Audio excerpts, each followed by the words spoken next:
세계적인 곤충학자인 파브르가 여러 곤충들에 대한 기록들을 많이 남겼는데요. 그 중에 하루는 하루살이, 날파리라고도 하죠. 이 하루살이를 보게 되었는데 아주 신기한 장면을 발견하게 됩니다. 그것은 하루살이가 아무런 목적도 없이 앞에 날고 있는 하루살이 뒤를 따라서 계속 맴돈다는 거예요. 여기에는 특별한 목적도 어떤 방향도 없어요. 그냥 계속 돕니다. 그래서 그 밑에다가 이렇게 먹을 것을 한번 놔 보았어요. 혹시나 돌다가 이 먹을 것을 먹는가 보았더니 아랑곳하지 않고 밑에 먹을 것이 있어도 신경도 쓰지 않고 계속 돕니다. 그렇게 하루 이틀 계속 돌다가 일주일 동안 내내 돌다가 힘이 빠져 굶어 죽더라는 거예요. 아니 뭐 이런 게 다 있나 싶지요. 어떻게 왜 그러지?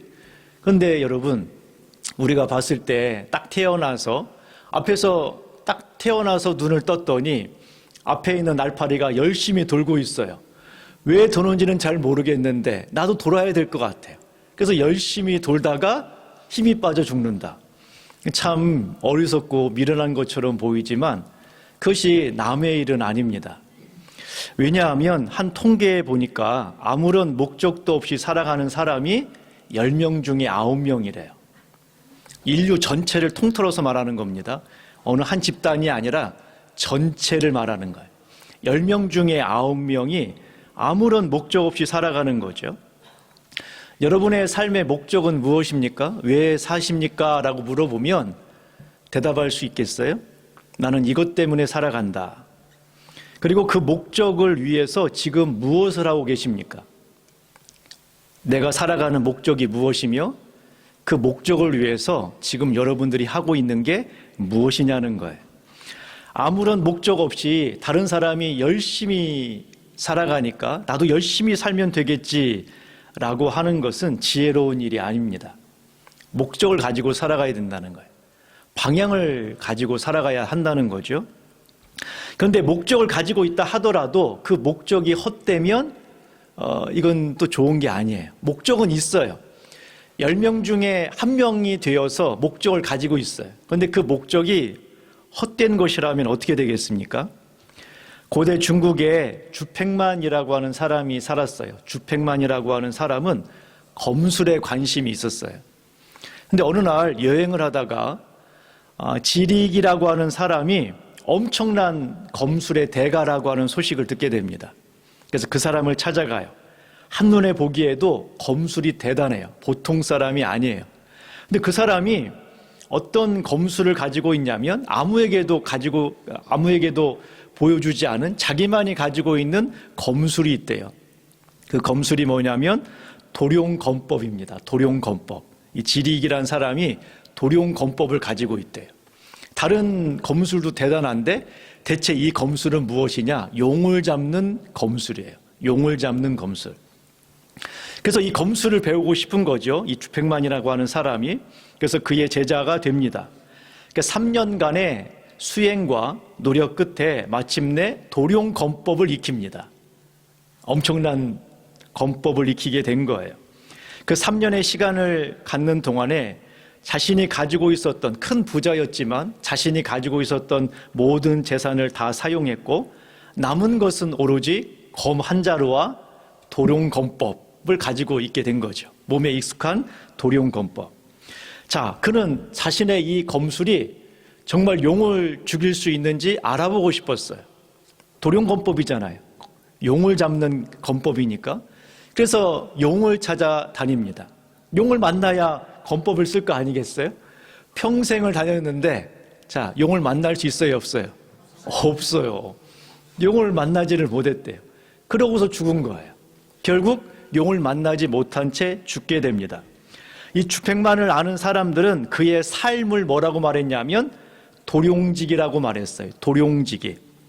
도룡직이라고 하는 것은 용을 잡는 기술이란 말이거든요. 용을 잡는 기술. 온 전 재산을 다 탕진하며 기껏 재주를 배웠으나 그것을 써먹을 데가 없다. 이게 도룡직이라는 말이에요. 기껏 돈을 들이고 시간을 들여서 재주를 배웠는데 써먹을 데가 없다. 여러분, 아까 우리가 날파리처럼 그런 삶을 살아가는 사람이 있다고 말했죠. 앞에 사람이 열심히 살아가니까 나도 열심히 살아갔는데 왜 살아가는지를 모르는 거야. 무슨 목적을 위해 살아가는지 모른 채 그냥 열심히 살아가면 되겠지, 그러고 끝나버려요. 그런 인생도 많은데, 그런데 어떤 사람은 10명 중에 1명은 목적을 가졌어요. 근데 그 목적이 좋은 게 아닌 거죠. 헛된 거예요. 열심히 자신의 재산과 시간을 써서 열심히 뭔가를 했는데 나중에 지나고 봤더니 아무것도 남지 않는 삶이 된다면 어찌 되겠습니까? 그러니까 우리가 보았을 때에 목적도 가지고 있어야 되고 그 목적이 헛되지 않아야 된다는 거예요. 인생의 목적도 가지고 있어야 되고 그 목적도 헛되지 않아야 합니다. 여러분, 오늘 12월 마지막 주일입니다. 52주가 지났어요. 52주라고 하는 시간이 지났고 360일 정도가 지났죠. 자, 그러면 지난 1년을 쭉 돌이켜보면서 무엇을 위해 사셨냐라는 거예요. 무엇을.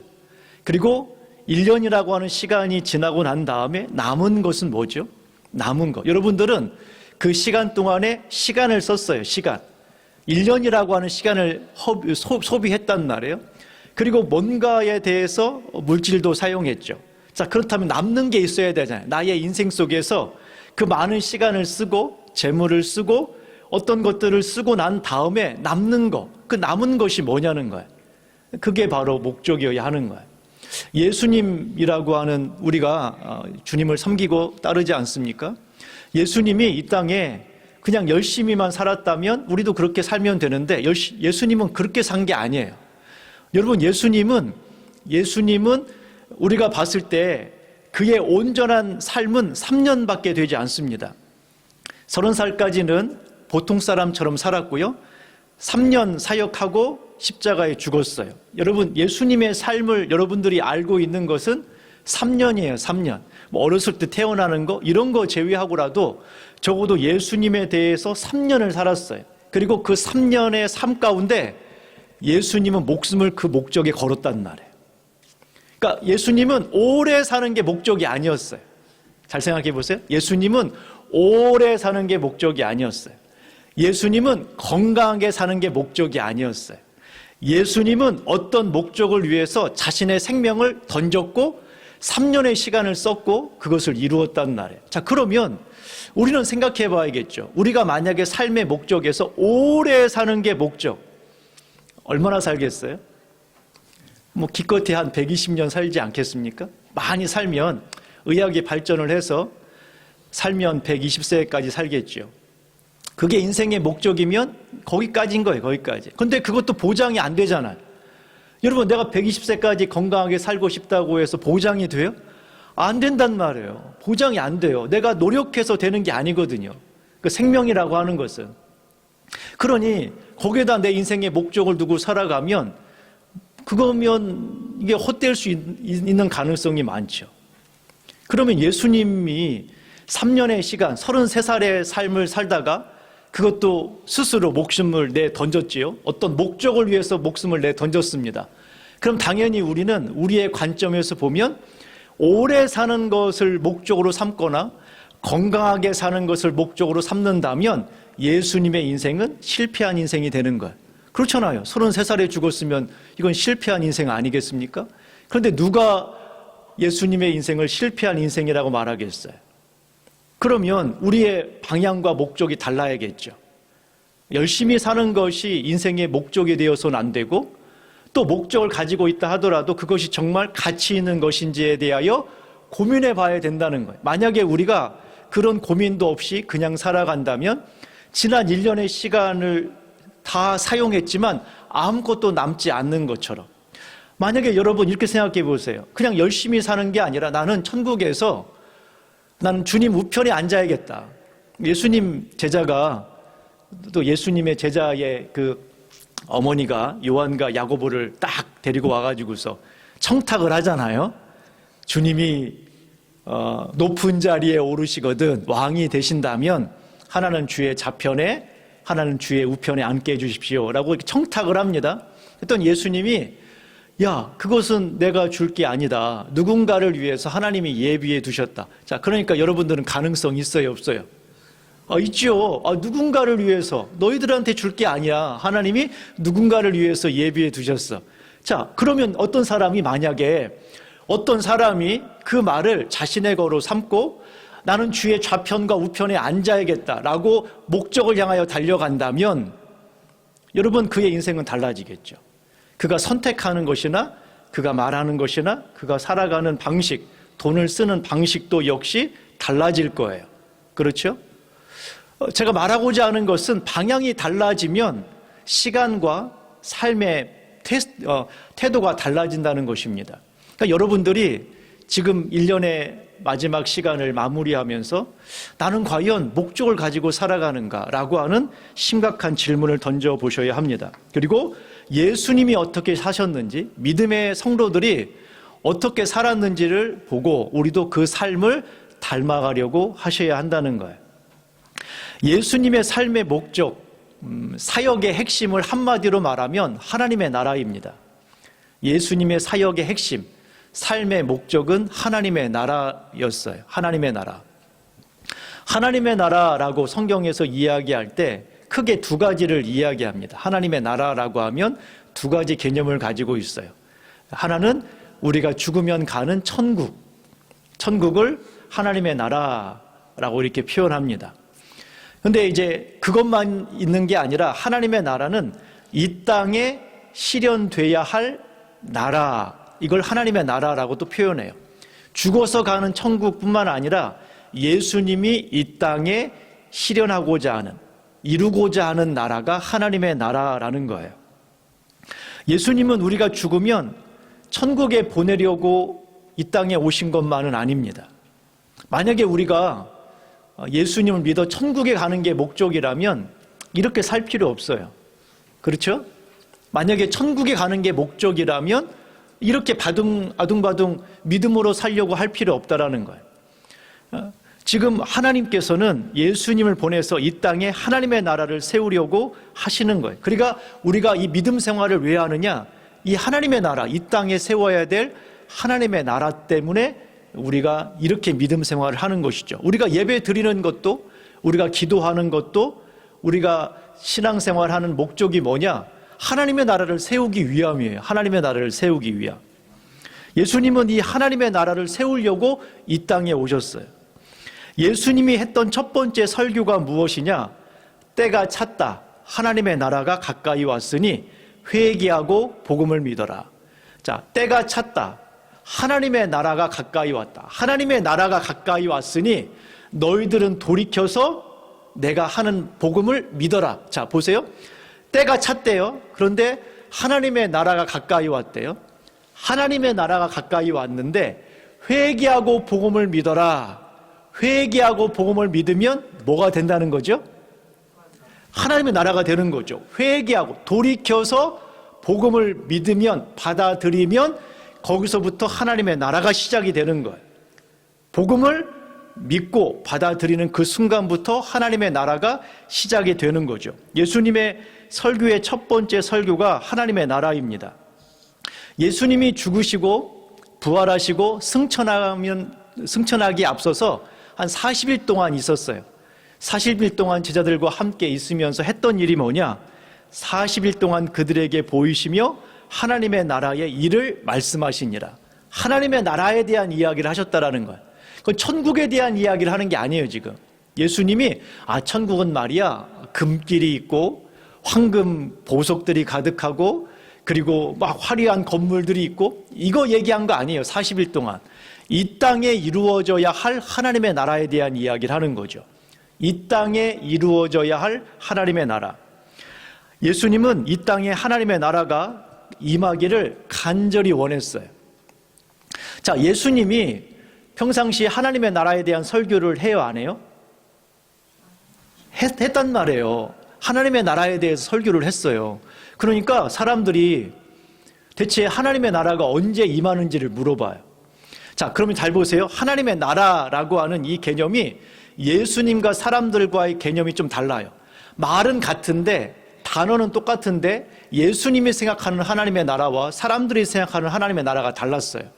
예수님이 하나님의 나라가 온다, 하나님의 나라가 왔다, 하나님의 나라가 올 것이다, 하나님의 나라가 와야 한다, 하나님의 나라가 이루어져야 한다, 이런 이야기를 하니까 사람들은 어떤 생각을 했냐면, 지금 우리가, 당시 사람들이에요, 지금 우리가 로마의 압제를 받고 있으니 로마의 압제 속에 있는 우리가 하나님이 오셔서 해방시키는 날이 하나님의 나라구나 라고 생각을 했어요. 주님이 오셔서, 하나님이 임하셔서 로마를 무찌르고 우리를 해방시키는 날이 하나님의 나라다라고 생각을 했단 말이에요. 그래서 그걸 물어보는 거예요. 대체 언제 우리가 로마로부터 해방합니까? 하나님의 나라가 언제 임합니까? 라고 물어봐요. 자, 오늘 20절 보실까요? 20절. 자, 바리새인들이 하나님의 나라가 어느 때 임하나이까 묻거늘 예수께서 대답하여 이르시되 하나님의 나라는 볼 수 있게 임하는 것이 아니요 또 여기 있다 저기 있다고도 못하리니 하나님의 나라는 너희 안에 있느니라. 자, 이게 웬 엉뚱한 이야기죠? 지금 사람들은 대체 하나님의 나라, 주님이 지금 임하셔서 로마로부터 우리를 해방할 날이 언제입니까? 라고 물어봤더니 예수님은, 야, 하나님의 나라는 그런 거 아니야. 그런 거 아니고 여기 있다 저기 있다도 못한대요. 여기 있다고도 못하고 저기 있다고도 못해요. 하나님의 나라는 너희 안에 있어. 하나님의 나라는 볼 수 있게 임하는 게 아니라 너희 안에 있어. 지금 이게 무슨 철학적인 질문, 대답이에요? 이해할 수 없는 말처럼 보이지만 설교를 끝나고 났을 때 이게 무슨 말인지 이해하게 될 겁니다. 하나님의 나라는 하나님의 통치와 관련이 있어요. 하나님의 나라는 하나님이 다스리는 곳이에요. 하나님이 다스리는 나라가 바로 하나님의 나라인 거죠. 자, 그러면 여기서 한번 생각해 보죠. 자, 로마의 압제를 받고 있잖아요. 이스라엘이 지금 로마의 압제를 받고 있어요. 자, 이스라엘 사람들은 어떻게 하기를 바라죠? 해방되는 걸 바라죠. 해방되는 걸 바라요. 이 로마의 압제에서 해방되는 게 이스라엘 사람들이 바라는 거예요. 자, 그런데 하나님께서 로마의 압제를 받는 것이, 이스라엘이 로마의 압제를 받는 것이 하나님의 뜻이라면 그러면 지금 하나님의 통치가 그 안에 이루어지고 있어요, 없어요? 있죠, 지금. 왜? 로마의 압제를 받는 것이 하나님의 뜻이라면 하나님의 통치가 이루어지고 있는 거예요, 아닌 거예요? 있는 거죠. 자, 그러면 나는 해방을 받고 싶어요. 로마의 압제에서 벗어나고 싶은데 하나님이 내게 원하는 것은 너는 로마의 압제를 여전히 받고 있어 라고 한다면 나는 선택을 해야 돼요. 이 둘 중에서 하나는 나는 그래도 하나님과 상관없이 로마의 압제에서 벗어나고 싶어요 라고 하는 방향이 하나 있고, 하나는 나는 로마로부터 벗어나고 싶으나 하나님께서 내가 로마의 압제를 받는 걸 원한다면 제가 압제를 받겠습니다 라고 하는 선택을 할 수 있단 말이에요. 자, 그러면 여러분, 하나님의 나라, 하나님의 통치, 지금 주님께서 여러분 우리에게 뭘 이야기해요? 하나님의 통치와 하나님의 다스림을 받는 곳이 하나님의 나라다. 지금 하나님의 통치를 받고 있다면 그곳이 하나님의 나라인 거예요. 로마의 압제를 받는 것이 하나님의 의중이라면 지금 하나님의 나라는 너희 중에 있는 거죠. 그런데 반면에 나는 그걸 못 받아들이겠어요. 나는 그걸 거부해요. 그러면 그 사람 속에는 하나님의 통치가 없는 거죠. 하나님의 통치를 거부하는 겁니다. 좀 더 쉬운 예를 들어보죠. 주님께서 뭐라고 말씀하셨냐면 하나님의 나라는 여기 있다 저기 있다 못해. 여기 있다 저기 있다 못해. 여기가 하나님의 나라가 이루어진 거다라고 말할 수 없다라는 거예요. 한 예를 들어보죠. 구약에 보면 아담과 하와가 에덴 동산에서 살았지요. 하나님이 에덴 동산을 만들고 천국과 같이 이야기를 하죠. 천국을 이야기할 때 보통 에덴 동산이라고 합니다. 그렇죠? 에덴 동산을 보통 에덴 동산과 같이 이루어야 한다. 에덴 동산과 같이 천국이 이루어져야 된다라고 생각을 해요. 자, 그런데 하나님이 아담과 하와에게 뭐라고 말했냐면 너는 동산 중앙에 있는 선악을 알게 하는 나무를 먹지 마라. 이렇게 이야기했어요. 그 열매를 먹지 마라. 자, 그런데 어느 날 뱀이 아담과 하와에게 찾아와서 이야기를 하죠. 하나님 말씀을 불순종해도 괜찮아. 그리고 하나님 말씀 불순종하면 더 좋은 결과가 있을 거야. 유혹을 합니다. 자, 그러자 아담과 하와가 이 뱀의 말을 듣고 선악을 알게 하는 나무를 따먹었어요. 자, 여기서 한번 생각해 보죠. 에덴 동산이라고 하는 곳은 하나님의 통치가 있는 곳입니까? 아닙니까? 있는 곳이죠. 있어야 할 곳인데 그곳에 지금 아담과 하와가 누구의 지배를 받고 있어요? 하나님이에요? 마귀예요? 뱀의 말을 듣고 있잖아요, 지금. 에덴 동산이니까 저절로 하나님의 나라가 이루어지는 게 아니란 말이에요. 에덴 동산인데. 여러분, 교회인데 교회가 저절로 하나님의 나라가 이루어지느냐? 아니라는 거예요. 하나님의 통치와 무관한 교회가 있을 수 있다는 거예요. 예수님 당시에 성전이 그러지 않습니까? 여러분, 성전에서 예수님이 채찍을 만들어 그들을 쫓아내셨잖아요. 그런데 여러분, 그 성전에 있었던 사람들이 예수님을 십자가에 못 박도록 여러분 주도한 것이 성전에 있는 대제사장이나 종교 지도자들이에요. 그러고 보면 그 성전은 하나님의 뜻하고는 아무 상관이 없는 곳이죠. 우리가 생각했을 때 성전은 하나님의 나라가 이루어져야 한다고 믿지만 아니라는 거예요. 장소가 하나님의 나라를 보장하지 않아요. 사람은 어떻습니까? 여러분, 예수님의 12제자, 예수님을 따라다닌 사람이 수천 명씩이었어요. 성경에 보면은 오병이어만 하더라도 여러분 보리떡 5개와 물고기 2마리로 남자만 5천 명이 먹었어요. 여자아이까지 포함하면 15,000에서 2만 명이 먹은 것이고, 성경에 보면 얼마나 예수님을 많이 따라다녔던지 밟힐 정도였대요. 사람들이 막 밟힐 정도로 많이 따라다녔어요. 자, 그러면 이 사람들 중에 예수님이 제자로 부르셨던 사람이 몇 명이 안 되잖아요. 12명. 그 수만 명의 사람이 있었지만 그 중에 제자들을 부른 사람이 있었고, 그 제자들 중에서도 또 뽑아서 12명의 제자를 선택을 했어요. 그 중에 하나가 가룟 유다입니다. 가룟 유다는 제자 훈련을 몇 년 했어요? 3년. 일주일에 1시간 한 게 아니라 24시간 예수님과 함께. 자, 예수님이 기적을 행할 때에 함께 있었어요. 오병이어 보리떡 5개 물고기 2마리를 가지고 기적을 행할 때에 그 자리에서 떡을 떼어서 사람들에게 준 사람이 가룟 유다입니다. 폭풍 가운데 예수님이 잠잠히 걸어오셔서 폭풍을 잠재울 때에도 가룟 유다는 그 자리에 있었어요. 여러분, 예수님이 제자들을 둘씩 보내면서 너희들은 내가 가려는 마을에 가서 복음을 전하고 귀신을 내어쫓고 죽은 자를 살리고 병든 자를 고치라라고 이야기했어요. 가룟 유다 역시 가서 예수님 말씀 따라 복음을 전했고 병든 자를 고쳤고 죽은 자를 살렸어요. 귀신을 내어쫓았고. 그런 경험을 가지고 있는 게 가룟 유다입니다. 그런데 여러분, 가룟 유다를 다스린 것은 예수님이 아니에요. 가룟 유다의 속을 다스리고 있는 것은 돈과 마귀였던 것이죠. 예. 마귀가 가룟 유다의 마음속에 예수 팔려는 생각을 넣었더니 그는 즉시 예수를 팔러 나갑니다. 예수님과 함께 3년을 함께 있었어요. 예수님과 함께 마가의 다락방에서 성찬을 먹었어요. 예수님께서 마가의 다락방에서 가룟 유다의 발을 씻어 주었어요. 그 자리에 있었던 사람이에요. 처음부터 멀찌감치 따라다니면서 멀리 예수님을 따를지 말을지를 잰 사람이 아니라는 거예요. 그런데 그 심령을 다스린 것은 예수님이 아닙니다. 하나님의 통치가 이루어지지 않은 거죠. 여러분, 여기서 말할 때 중요한 건 뭐예요? 장소가 중요한 게 아니에요. 어떤 교회는 하나님의 나라가 이루어진다? 아닌 거예요. 어떤 사람은 당연히 하나님의 나라가 이루어진다? 아닌 거예요. 하나님의 나라가 이루어졌다가도 무너지고 또 세워졌다가도 무너졌다가도 다시 세워져서 여기 있다 저기 있다 못하는 것. 지금 여러분의 마음은 하나님의 나라입니까? 하나님이 통치하고 계시냐는 것.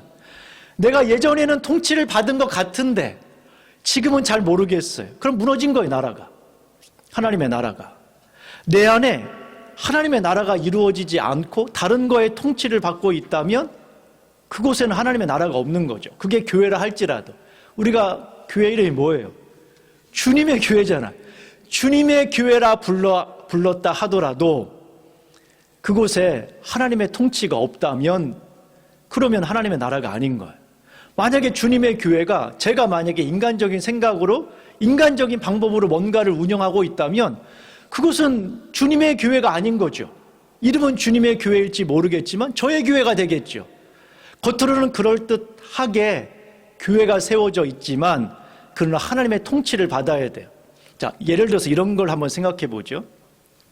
교회가 오랫동안 이제 부흥을 하게 되어서 엄청난 사람들이 교회 안에 들어왔어요. 교회를 건축해야 될 필요성을 느낀 거예요, 교회가. 그래서 이제 작정을 했죠. 그리고 오랫동안 설계를 맡겨서 좋은 건물을 설계를 하고 그리고 헌금을 모았어요. 오랫동안 절약을 해서 모아가지고서 이제 비싼 좋은 땅을 사가지고서 거기다 건축이 진행되고 있어요. 자, 그런데 건축이 한 3년 정도 차근차근 진행된다고 생각을 해보시죠. 한 2년 정도 건축이 진행이 됐어요. 2년 정도 건축이 진행이 됐단 말이에요.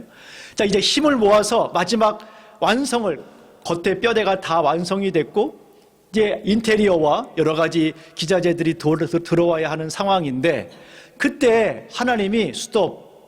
야, 그 건축하는 것은 내 뜻이 아니야. 그럼 멈출 수 있겠어요, 여러분? 자, 멈출 수 있는 기회가 몇 개나 될까요? 대한민국의 전 세계에 이 두 번째까지 왔을 때, 3년에서 2년 차까지 왔을 때 하나님의 뜻입니다. 건축을 중단해야 합니다. 라고 할 수 있는, 그리고 멈출 수 있는 교회가 몇 개나 될까요? 좀 극단적인 상황이긴 하지만 쉽지 않을 겁니다. 그렇죠? 쉽지 않을 거예요. 제가 말하고자 하는 것은 하나님의 통치가 과연 이루어지고 있냐라는 거예요. 하나님의 나라는, 하나님의 통치는 여러분 어떤 장소이기 때문에 당연히 이루어지는 게 아니에요. 어떤 장소이기 때문에 이루어지는 게 아니에요. 교회에서 설교를 듣다가 상처를 받을 때가 있죠. 목사들이 막 저주를 하는 경우도 없지 않아 있습니다. 이유가 뭔지 아세요? 직분은 목사인데 하나님의 통치가 이루어지지 않는 거죠. 자기 감정으로 가는 거예요. 자기 기분 나쁜 대로 나아가는 거죠. 내 안에 하나님의 통치가 없으니 단순하게 인간의 생각이 나오게 되는 거예요. 그래서 우리는 우리 스스로 질문을 던져봐야 돼요. 나는 하나님의 나라가 이루어져 있는가? 어떤 사람은 하나님의 통치를 받으며 살아갑니다. 여러분, 요셉이라고 하는 사람을 한번 생각해 보세요. 요셉이 형들에 의해서 애굽에 팔려갔죠. 애굽은 하나님을 믿는 사람이 아무도 없었어요. 하나님을 경외하는 자가 없는 곳이 애굽입니다. 애굽에 내려갔는데, 여러분 억울하잖아요. 억울하게 애굽에 내려갔는데 그곳에서 그는 누군가의 종이 되었어요. 자유로웠던 그가 누군가의 종이 됩니다. 하지만 그는 거기서 복수하려고 하지 않아요. 거기서 악한 일을 꾸미지 않습니다. 그는 하나님의 뜻을 따라 살아갑니다. 내가 이곳에 종이 되었는데 하나님의 뜻이 무엇일까? 그리고 그 집을 성실하게 부흥할 수 있도록 도와줘요. 요셉 때문에 그 집이 큰 부흥이 일어나게 됩니다. 부자가 돼요. 더 큰 부자가. 그런데 그의 아내가 요셉을 보니까 마음에 들어서 꼬시는데 요셉이 이야기하기를 거절을 하는 거죠. 그 마음 가운데 거절을 합니다. 내가 하나님을 경외하고 하나님을 섬기는데 하나님 이 자리에 함께 하시는데 어떻게 내가 범죄할 수 있겠는가? 여러분, 그 자리에 보디발의 아내는 어떤 생각이 있냐면 이 자리에는 너와 나밖에 없다라고 생각을 하죠. 이 보디발의 아내를 다스리는 것은 인간적인 정욕이에요. 그런데 그 자리에 요셉을 다스리고 있는 것은 그 여인도 아니었고 하나님이셨다라는 거예요. 그 자리에 있는 하나님. 누구도, 애굽에 있는 그 어떤 사람도, 수많은 사람들 중에 그 누구도 하나님을 의식하지 않는 반면 그 자리에 요셉은 하나님의 통치를 받고 있어요. 하나님의 통치. 그 10년 가운데. 그런가 하면 그렇게 해서 그가 감옥에 갇히게 되잖아요. 모함을 받고. 여러분, 감옥에 갇혔을 때에 여러분 그 깜깜한 감옥에서 머리를 벽에다가 박으면서 내 인생 왜 이러냐 그랬겠습니까? 그렇지 않았어요. 요셉은 그 감옥 안에서도 최선을 다했어요. 성실히 그 감옥 안에서 주어진 일들을 감당했단 말이에요.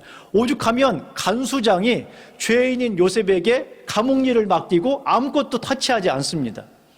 여러분, 그는 감옥에 있든 상관없이 그는 자신 안에서 하나님의 뜻이 무엇인지, 하나님께서 원하시는 삶이 무엇인지를 고민하고 그것을 행했단 말이에요. 나중에 애굽의 총리가 되었을 때에도 그는 권세를 가지고, 여러분, 자기 권세를 가지고 자기 형제들을 보복하는 데 쓰지 않아요. 중요한 건 무엇이냐면 요셉 한 사람은 하나님의 나라가 이루어졌다라는 거예요. 하나님의 통치를 받고 있는 사람인 거죠. 하나님의 통치를 받고 있었던 그 사람이 보디발의 가정에 있으니 그 가정도 하나님의 은혜가 임하게 되는 거고, 감옥에 갔더니 그곳에도 하나님의 은혜가 임하게 되는 것이고, 그가 애굽의 총리가 되자 애굽 지역 자체가 하나님의 은혜 가운데 받게 되는 거예요. 하나님의 통치를 받게 되는 거죠.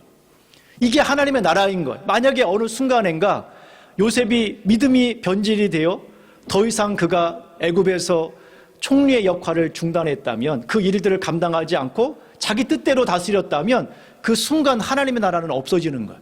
그러니까 여러분, 하나님의 나라는 여기 있다 저기 있다 못하는 거예요. 여러분 안에 하나님의 나라가 이루어지면 여러분의 심령이 하나님의 나라가 세워지고, 하나님의 나라가 세워진 여러분으로 말미암아 여러분의 가정도 하나님의 나라가 세워져 가는 것이고, 내 심령 가운데 하나님의 나라가 무너져 버리면, 하나님에 대한 인식이 사라져 버리면 그 사람뿐만 아니라 그 사람이 거한 곳이나 그 사람이 하는 것 모두가 다 하나님의 나라가 무너져 내리는 거예요. 그래서 여기 있다 저기 있다 못하는 거죠. 여러분, 예수님께서 십자가를 지는 것이 쉽지 않았어요. 쉬운 게 아니었단 말이에요. 그게 하나님의 뜻이라 할지라도 쉽지 않았어요. 겟셋마네 동산에서 예수님이 기도한 내용이 무엇입니까? 땅에 엎드려 여러분 기도하기를, 아버지, 만일 아버지의 뜻이라면 이 잔을 내게서 지나가게 하옵소서. 그러나 나의 원대로 마옵시고 아버지의 원대로 되기를 원합니다. 하나님의 뜻이라면 내가 그것을 감당할 수 있도록 도와달라고 기도하고 있어요. 근데 우리는 대부분 이런 식으로 살지 않습니다. 어떻게 살아가냐면 내가 뜻을 정하고 그 뜻에 하나님이 협력해 주기를 바라요. 그러니 하나님의 나라가 이루어지지 않는 거죠. 그걸 하나님의 나라라고 생각을 해요. 여러분, 내가 뜻을 정하면 하나님이 협력자가 되어주고 그것을 이루어지는, 계획은 내가 세웠으니 그 계획에 대해서 하나님이 뜻을 행해 주십시오. 여러분, 그러니 서운하죠. 왜? 내 뜻대로 안 해줄 때, 아니 하나님, 제가 분명히 28일까지라고 하지 않았습니까? 제가 이것을 메꿔야 될 이 결제일이 28일이라고 제가 분명히 말씀드렸는데 하나님이 어떻게 이것을 이루어지지 않습니까? 제가 하루 더 연장해 드리겠습니다. 그러니 그때까지 반드시 이루어 주십시오. 여러분, 이런 식이에요. 이런 식. 하나님의 나라가 아니에요. 하나님의 통치를 받는 게 아닌 거죠. 내가 하나님을 좌지우지하며 살아가려고 합니다. 그래서 온전한 하나님의 뜻이 내 안에 이루어지지 않는 것, 하나님을 경험할 수 없는 것, 내가 뜻을 정하고 하나님께서 그것을 이루려고 하니 이게 제대로 이루어지겠어요? 이루어지지 않죠. 내가 하나님께 내 자신을 완전히 맡기고 여러분을 향한 하나님의 뜻을 신뢰하고 내 머리카락까지 세신 바 되신 하나님, 자기의 독생자까지 아끼지 않고 내어주신 그분이 뭘 아까워하겠느냐라고 하는 그 말을 신뢰하고, 주님, 제가 주님의 뜻에 순종할 수 있도록 해주십시오.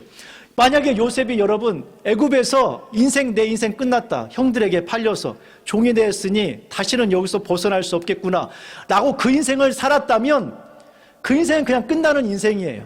그런데 여러분, 그가 애굽에 있을 때, 그가 감옥에 있을 때, 그가 누군가의 종이 되었을 때에도 그가 하나님을 의식하고 하나님의 나라를 위해서 살아갈 때에 여러분, 그 인생은 복된 인생이 될 수 있었단 말이에요. 중요한 건 뭐냐면 나의 삶 속에 하나님의 통치를 받는 거예요. 하나님의 통치를 받기 위해서 하나님의 뜻이 무엇인지 알아야 되잖아요.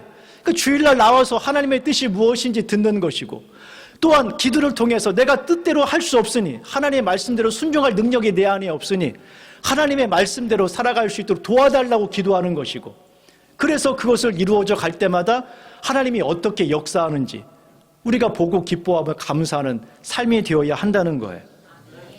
인생을 살아가면서 10명 중에 9명은 왜 살아가는지 몰라요. 그냥 열심히 살아가는 거예요. 열심히 살아가죠. 근데 왜 사는지를 모르는 거예요. 아무런 이유와 목적도 없이 살아갑니다. 어떤 사람은 삶의 목적이 있다고 말하는데 헛된 거예요. 헛된 거. 건강을 위해서 살아간다. 괜찮아요. 여러분 오래 사는 거 괜찮아요. 그런데 여러분 그건 목적이 되면 안 된다는 거예요. 그게 필요한 것은 사실이지만 그게 내 인생의 목적이면 살아봐요. 여러분 한 120년, 어떤 사람은 한 80세, 90세, 100세까지 사는데 나는 120세까지 건강하게 살겠다. 괜찮아요. 아니 그런데 생각해 보세요. 나의 인생을 써서 한 500년 산다면 그런 가치가 있죠. 한 500년 산다면 내 인생의 목적이 될 수는 있는데 기껏 많이 살아봐야 20, 30년. 그것도 건강한 모습이 아니라 그렇지 못한 모습으로 20, 30년 더 사는 게 내 인생의 목적이면 여러분 그건 좀 아쉽잖아요. 뭔가 조금 아깝지 않습니까? 지금 가장 좋은 시간을 써서 여러분 그 건강하지 못한 시간을 오래 사는 게 뭐가 의미가 있어요? 지금이 여러분이 가장 건강하고 지금이 가장 여러분의 인생 속에서 좋은 황금기 같은 날인데 이 시간을 더 오래 살려고 쓴다고요? 아니 이 좋은 시간을, 이 가치 있는 시간과 이 좋은 삶을 더 안 좋은 데 쓰고 있는 거나 마찬가지라는 말이에요. 여러분 그게 나쁘다는 말을 하는 게 아니에요. 더 가치 있는 일도 많이 있다라는 거예요. 일부러 뭐 건강을 해쳐야 됩니까? 나쁜 걸 막 먹어야 되고 막 그래야 됩니까? 그건 아니죠. 그러나 여러분 더 가치 있는 일에 우리의 인생을 사용해야 된다는 거예요. 때로는 그것이 정말 가치 있는 것이라면 마치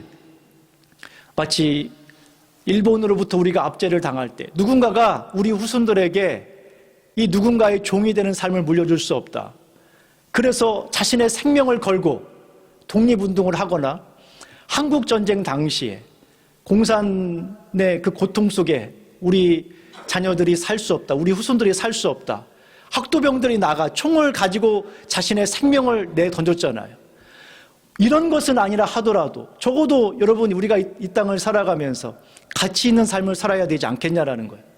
그리고 가장 중요한 목적, 예수님이 사셨던 것처럼 내 안에 하나님의 나라가 이루어지도록 하나님의 통치를 받도록, 그게 모든 영역에 있어서 내가 이 부분까지는 하나님의 통치를 받는데 이 영역은 내가 도저히 안 되고 있네. 그러면 그 영역을 싸우는 거예요. 그 영역에서, 이 영역에서 하나님의 통치를 받도록 하나님의 도움을 구하고 하나님의 능력을 구하고, 그래서 그 영역까지 하나님의 통치를 받도록 하시고, 여러분들이 하나님의 통치를 받으면 여러분 자신뿐만 아니라 여러분의 가정, 여러분의 직장, 여러분 한 사람이, 회사도 마찬가지잖아요. 여러분 회사의 사장이 어떤 종교를 가지고 있느냐에 따라서 여러분 그 회사가 종교가 달라지잖아요. 종교의 사람들이 달라진단 말이에요. 그러면 여러분들이 가정 안에서뿐만 아니라 직장 안에서 어느 장이 되고 그 직장 안에서 어떤 위치에 있을 때에 여러분들이 그들에게 선한 영향력을 줄 수 있지 않겠습니까? 믿음의 사람으로서 그들을 축복해주고 그들을 권면하고, 그리고 자신의 삶을 믿음의 삶으로 살지 않는 숨은 크리스찬들, 자신이 믿음으로 세상에서 어떻게 살아야 되는지를 모르는 사람들에게 이 땅을 살아가면서 그리스도인으로 사는 것은 이런 거야. 그리스도인으로서 세상에서 사는 거. 여러분, 그리스도인으로서 교회에서 사는 것은 안 가르쳐도 돼요. 그것은 안 가르쳐도 된다니까요. 다 할 수 있어요. 교회 안에서 그리스도인으로 사는 것은 어렵지 않아요. 중요한 것은 세상 속에서 그리스도인으로 사는 거죠. 여러분, 요셉이 아버지 집에서 하나님 믿는 사람으로 사는 게 어렵겠습니까? 하나님 믿는 사람으로 자기 아버지 집에서 사는 게 어려워요? 그건 어렵지 않아요. 전혀 어렵지 않은 일이에요. 그런데 애굽에서 하나님의 사람으로 사는 건 어려운 거예요. 여러분들에게 제가 말씀드렸잖아요. 교회 안에서 믿음으로 사는 거 필요 없어요, 여러분. 여러분들에게 왜 일을 맡기지 않습니까? 여러분들에게 왜 부담스러운 일들을 맡기지 않는 줄 아세요? 여러분, 그런 일들을 교회에서 하지 말고 여러분들의 에너지와 힘을 교회에서 쓰지 말고 세상에서 쓰라는 거예요. 교회에 와서 힘을 얻고 하나님의 능력을 얻고 교제하며 힘을 얻어서 세상에서 나가서 믿음의 사람이 어떻게 사는지를 보여주라고 하는 것이지, 교회 안에서 그냥 편안하고, 세상에서도 편안하고 이러라고 지금 여러분들을 편안하게 하는 게 아니란 말이에요. 세상에서 치열하게 살아왔던 사람들이 교회 안에서 힘을 얻고 다시 주님을 바라보면서 주님도 치열하게 살아서 세상을 변화시켰던 것처럼 요셉, 다윗, 아브라함, 노아, 여러분 노아는 어때요? 하나님이 세상을 만든 것을 후회할 만큼 다 쓸어버리고 싶을 만큼 그런 고통의 세상 속에서 오직 하나님의 사람으로 살고 있어요. 핑계댈 게 아니라는 거예요.